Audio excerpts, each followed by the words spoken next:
Isa sa 5 batang Filipino ang nakararanas ng sexual abuse.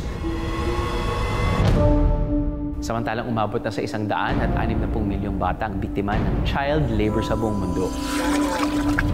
Hindi lang sila mga numero dahil ang mga batang tulad nila may pangalan, pangarap at mga karapatan.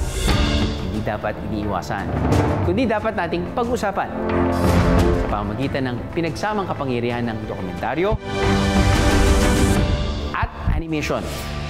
Kapre ba yan? Kamukha ko nga. Kuwang-kuha mo pa ang tabako ko. Sa punong panulat ng Carlos Palanca awardee na si Ogie Rivera, tampok din ang mga boses ni Ruru Madrid.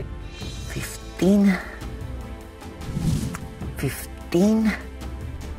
Ano nga yun? 1 to 20 lang?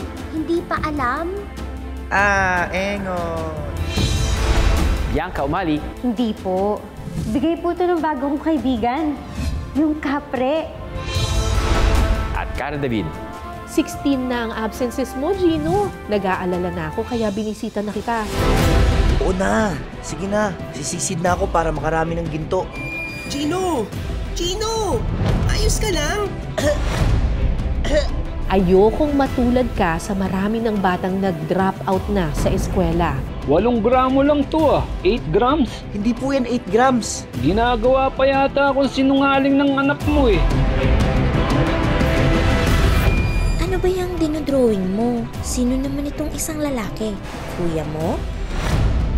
Kaibigan ko po, yung kapre. Kapre? Saan mo naman nakilala yung kapre? Doon po, sa may puno, sa may bagong kalsada. Kapre! Kapre ang nagdulot ng lagnat ng anak mo, Linda. Sabi niya, huwag po akong magsusumbong. Sasaktan daw po niya ako. Sasaktan po niya yung nanay ko. Sa espesyal na pagtatanghal ng AHA, bibigyan natin ng boses ang mga tinig ng pag-asa.